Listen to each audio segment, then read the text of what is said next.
This is the Week in Review for Trumpet.com, Friday, April 1st, 2011. Protests have reached critical mass in Syria. One of the region's most tightly controlled countries has been unable to escape the unrest that has swept the Arab world since January. President Bashar al-Assad's security forces have attempted to squelch the uprising by disabling electronic communications, arresting thousands, and even firing live ammunition to disperse demonstrators. More than 100 have been killed.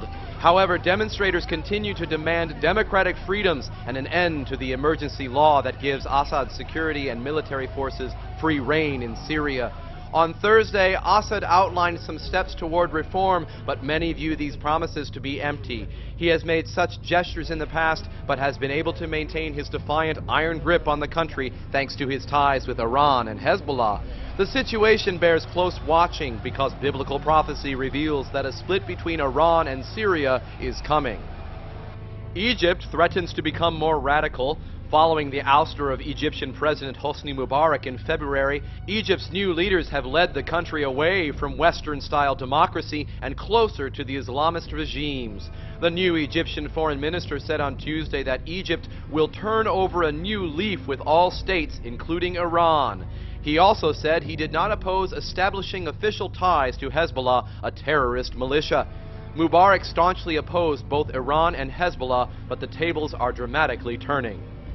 The Palestinians' two rival parties are interested in uniting. Last Saturday, the leader of Fatah, Mahmoud Abbas, met with Hamas leaders for the first time in a year. The Palestinian Authority president is ramping up efforts at reconciliation, saying he is willing to meet in the Hamas-controlled Gaza Strip to discuss Palestinian unity. One of his aides said that Abbas would be willing to pass up hundreds of millions of dollars in aid from the United States if it meant striking a deal to unite the two parties. These efforts at reconciliation are part of a greater strategy by the Palestinian Authority to gain international recognition. The Fatah-led government realizes that its case for statehood is weak unless it reconciles with its Palestinian enemy.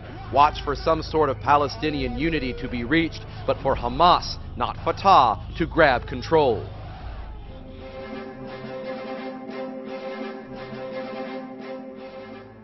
Germany's Christian Democratic Union suffered another electoral defeat on Monday. Chancellor Angela Merkel's party lost control of the pivotal state of Baden-Württemberg, which conservatives had controlled for almost 60 years. Concerns over Japan's nuclear crisis prompted Merkel to abruptly abandon her pro-nuclear policy and shut down 7 of Germany's 17 reactors. However, it wasn't enough in the eyes of voters who handed the Green Party its first state government ever while dealing the CDU an embarrassing defeat. Merkel called the election a deep wound and said the pain from this loss would take a long time to overcome. Just last month in elections in Hamburg, the Christian Democrats turned in their worst election results since World War II. With 5 more elections to go this year, it is becoming evident that the mood of the German electorate is changing. Watch for a sea change in German politics and for a new German leader. Members of the European Parliament are the focus of an ongoing corruption investigation. 4 members of the body are accused of supporting amendments and introducing legislation in return for cash. On Wednesday, the European Parliament's president authorized the EU's anti-fraud office to investigate, but not to search offices or to conduct a criminal investigation. The ongoing scandal highlights the extent of the corruption in this supposedly democratic institution.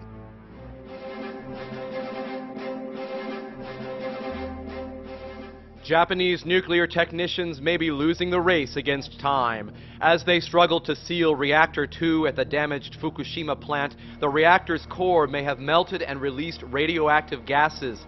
One expert says it appears they have lost the race and that the evidence points to a meltdown. Japanese Prime Minister Naoto Kan has declared a state of maximum alert as the country tries to recover from the March 11th earthquake, tsunami, and nuclear disaster.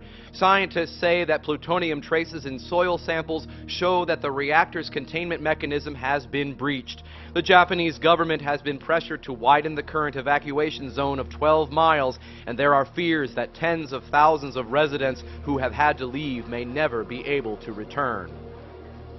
South Korea's foreign minister visited Chinese Premier Wen Jiabao this week. Kim Sung-hwan was in China from Monday to Wednesday exploring economic cooperation. During the meetings, Beijing expressed a desire to restart six-party talks, including their two countries, North Korea, Japan, Russia, and the United States. The talks stalled in late 2008 when North Korea conducted missile tests and nuclear detonations. Expect more and more such visits and meetings between Asian powers, and fewer invitations for the United States to join in.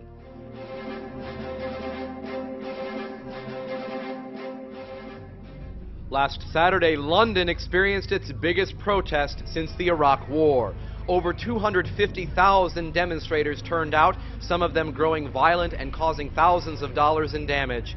The huge protest was not against a war, it was against the rich. Violent demonstrations targeted the Ritz Hotel and nearby luxury stores, smashing windows, throwing paint, and injuring police officers.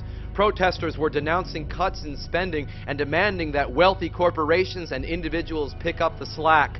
The trend is not an isolated one. Last December, Britons protesting against cuts in tuition subsidies attacked a Rolls-Royce that was carrying Prince Charles and his wife. A senior policeman has also stated that authorities believe protests will occur around the royal wedding of Prince William at the end of this month.